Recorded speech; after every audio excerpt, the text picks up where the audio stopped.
Vicky vox. लोरिया के जना रोशन भाई वो छक्का कारे बहन कोटा तोहिन के काना वाले 300 के मार के लेके आगे दे हो रोशन भाई बहन कोटी पटना के चना पर फिर मिल कारे बहन कोटा लगा के उठा लाली 150 वाली के ले रे बहन कोटा तो राइट से माला नरिया कन्या कहां से मिल जाओ रे और लाली लगा के कोची करल कर लो आगे बताई नो कर बाद ले गलिया पार दे एकरम मैं आई हूँ कोची करे जी के मनोरा वाली गई बता दे कवन बड़ी में मजा आई के बैवन के वो दिल का करार लूटने करार लूटे निकी जान मरावे नि 300 की बहन कोटी चेदवा पर बोले कामू पहुंचे दुनलीवा बंदूकिया लेके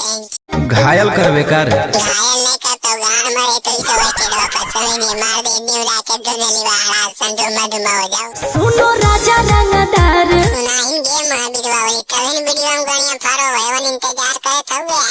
हटाओ हथियार हथियारवा कैसे हटे तगे ओए हथियारवा तो घुसई तो बहन कोटा दुमा कर तो लांगवा में गया मैं आई हूँ यूपी बिहार लूटने बिहार सरकार गाड़ियां फाड़ देतोगे मनोहरा वाली पलटू चाचा उलट पलट के मार तो निवरा झुका के गावड़ा फाड़ देतोगे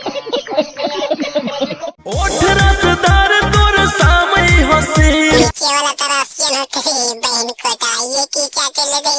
धारा धारा पूरा रात हो तो भाई रे की बहन कोटा के बनल माहौल बिगाड़े वाले बहन के महावीर वाला डांस करे देन मजा लेवे देन पब्लिक के रे बहन कोटा गाड़ियां बाजा कर देता बे साले तभी मेरे माफ करना गुस्से में इधर उधर निकल जा सता तू चिंगारी भीरी आगिन जोइसन गे रोशन भाई सन का सिनेमा हमरा बोलावल करिए यार मजा आज तो डायरेक्ट खोब दो बहन को ऐसे सीन के आज बनावे रे घोड़ी उठा के नाचे नागिन जोइसन गे